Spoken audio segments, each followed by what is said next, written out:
পর্যটন কেন্দ্র থাকিয়া নাম উঠি গেল সিলেটের সাদা পাথর। যেসব জায়গা লাগিয়া সিলেট এত বিখ্যাত তার মধ্যে অন্যতম সাদা পাথর। আদৌ কি সাদা পাথর থাকিয়া পাথর লুটপাট হইছে, কতটুকু হইছে আর কোন জায়গা থেকে হইছে আজকের এই ভিডিওতে সম্পূর্ণ জানতে পারবা। তো হ্যালো এভরিওয়ান, কিতা অবস্থা আছেন নিবালা জানিফো আমি খালা বাড়ি আমার দরা উপজেলা। বর্তমান ট্রেন্ডিং একটা জিনিসও চলে, সাদা পাথরের সব পাথর হল লুটপাট হয়ে গেছে। এই ঘটনা কতটুকু সত্য আর কতটুকু মিথ্যা আপনারা জানাইবার লাগিয়া যাইরাম আজকে সাদা পাথর। তো এখন আসি সিলেটের আম্বরখানা পয়েন্ট থাকিয়া এয়ারপোর্ট রুটে হালকা কিছু আগুয়ানি লাগবো, তারপরে আপনি ফাইলিবা সাদা পাথর বাস স্ট্যান্ড। তো আমরা ভাগ্য বালা আসিলিয়াছি বাস ফাইলিছে, তারপরে আমরা 3টা টিকিট কাটিলাম। আজকে আমার লগে আসুন নাতি জুবাইরও বাতিজা বাচ্চু। বাসে উঠার পরে বাসের ভিতরে পরিবেশটা অনেক ভালো লাগছে। সিলেটের চা বাগানের সৌন্দর্য দেখিয়া কোন সময় ঘুমাইছি নিজেও জানি না। ঘুম সারা পরে হঠাৎ দেখি সাদা পাথরের রাস্তায় যতটা ট্রাক চলাচল করে সাদা পাথর লুটপাটের অভিযানে সব গাড়ি অকল ধরে রেবের আওতায় জব্দ করা হয়েছে। তার লগে সাদা পাথর লুটপাটের অভিযান যতক্ষণ পর্যন্ত শেষ না হয়েছে বুলাগঞ্জে থাকা প্রত্যেকটা পাথর ভাঙ্গার মেশিন বন্ধ ঘোষণা। দীর্ঘ 1 ঘন্টা বাস জার্নি শেষে এখন আমরা এলাম সাদা পাথরের নৌকা ঘাটে। তারপরে আমরা 9 জন মিলিয়া একটা নৌকা রিজার্ভ নিয়ে সাদা পাথর পর্যটন কেন্দ্র গেলাম গি। এই জায়গা তাও পরে আমরা কোনো কিছু বুঝতাম পারলাম না আদৌ কি সাদা পাথর লুটপাট হইছে। পর্যটন কেন্দ্র আর মানুষ দেখিয়া মনেও না সাদা পাথর লুটপাট হইছে। হে, আপনারা যে এতদিন ফেসবুক ইউটিউবে দেখছেন সাদা পাথর লুটপাট হইছে, এই ঘটনা কিন্তু সত্য।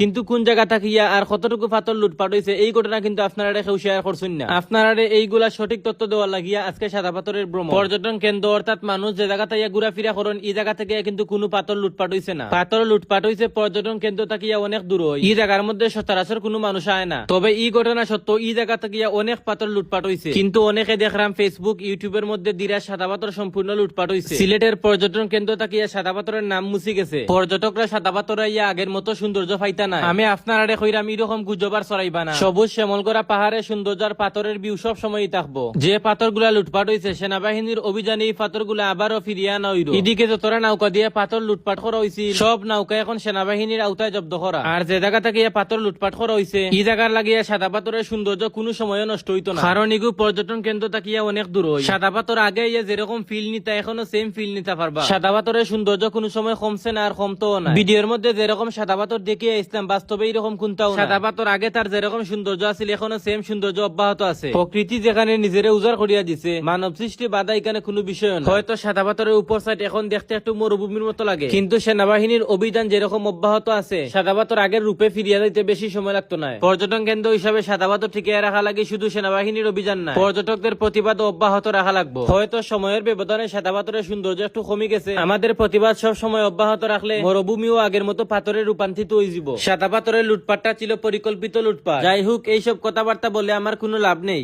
বর্তমানে আমি যে জায়গা খাড়া আছি ওই জায়গা থেকে একটু বেশি পাথর লুটপাট করা হয়েছে। তবে এই জায়গা পর্যটন কেন্দ্র অর্থাৎ মানুষ যে জায়গা বেশি ঘোরাফেরা করে গোসল করে এই জায়গা থেকে কতখান দূরে আপনারা দেখাইমু।